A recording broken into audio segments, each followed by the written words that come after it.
L'unité de service Mosaïque a été créée en janvier 2020 par Sorbonne Université et le Muséum national d'histoire naturelle. Il capitalise sur la 20 ans d'expérience au muséum autour du programme Viginature et des investissements d'avenir qui ont permis de constituer une équipe informatique et une équipe métier qui fait de l'accompagnement de projets en sciences participatives. Mosaïque est un centre de compétences qui vous accompagnera depuis la conception de vos projets. Quelles sont les particularités du protocole, comment motiver les contributeurs et les ressorts de l'animation, jusqu'à la réalisation de sites de participation qu'on va vous livrer en temps et en heure pour que vos projets puissent être un succès. Mosaïque est aujourd'hui une équipe de 16 personnes venues des horizons très différents. Donc il va y avoir des chefs de projets dans les sciences participatives, des chefs de projets informatiques et aussi des compétences en design et expérience utilisateur, des compétences dans la gestion et l'administration des bases de données et une équipe aussi de développeurs en charge de toute la partie développement informatique des projets Mosaïque.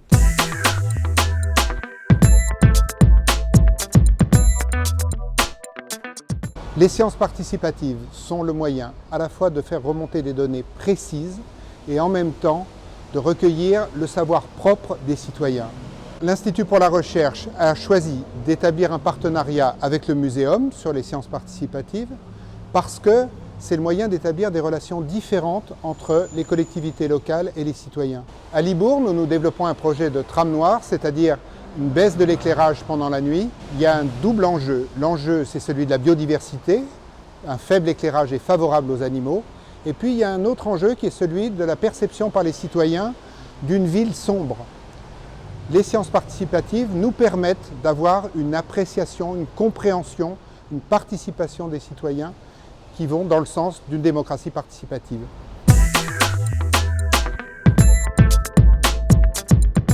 La plateforme Zéro Déchet Sauvage est une plateforme de sciences collaboratives que nous avons co-construite pour avoir un outil participatif pour acquérir de la connaissance sur ces déchets sauvages diffus qui polluent nos territoires et à la fin les cours d'eau et le milieu marin. La force de Zéro Déchet Sauvage, c'est qu'on arrive à mobiliser les acteurs de terrain pour qu'ils caractérisent quantitativement et qualitativement les déchets de façon standardisée partout où ils sont. Donc on a des pièces de puzzle et plus on aura d'acteurs et d'opérations de nettoyage et plus on aura de la donnée. L'intérêt étant d'avoir un tableau de bord pour les décideurs, pour les industries, pour l'État, pour les collectivités locales, pour chaque acteur et les associations également qui font leurs opérations afin qu'elles puissent agir concrètement à la source des déchets parce que la donnée nous permet de comprendre qui pollue, où sont les zones polluées, quels sont les secteurs d'activité économique. Et donc c'est un outil d'aide à la gestion et à la définition de politiques publiques et d'actions concrètes dans les territoires. Transitive, c'est une plateforme participative qui vise à recenser des projets de transition environnementale dans l'objectif de les évaluer.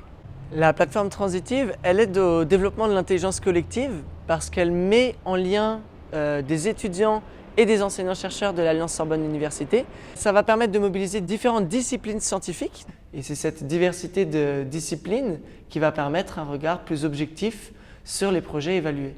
Cette plateforme, elle sera utile à la transition environnementale, non seulement parce qu'elle va permettre de donner de la visibilité à un grand nombre de projets qui ont lieu aujourd'hui et qui se développent, mais aussi puisqu'il va permettre de mieux mesurer leur impact tant au niveau de l'environnement qu'au niveau de nos sociétés.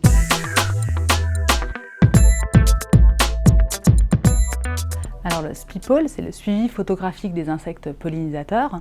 C'est un programme de sciences participatives qui fait partie du réseau Viginature. Il vise à étudier les interactions entre les plantes et les pollinisateurs. Pour ce faire, les scientifiques ont mis en place un protocole de suivi qui consiste en la prise de photos d'insectes sur une plante en fleurs. L'originalité dans le SPIPOL, c'est que les participants peuvent voir et commenter toutes les photos qui sont faites par les autres participants.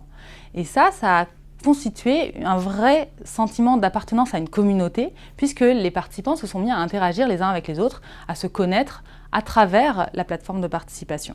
Alors, sur le nouveau site internet du SPIPOL, qui a été développé par Mosaïque, il y a de nouvelles fonctionnalités qui ont été intégrées, et notamment la possibilité de faire de l'identification collaborative des données. Ça veut dire que les participants vont pouvoir valider ou invalider les identifications faites par d'autres participants sur les photos. Grâce à cette identification collaborative, ils vont prendre un nouveau rôle qui va être un rôle de valideur qui était jusqu'alors réservé aux experts.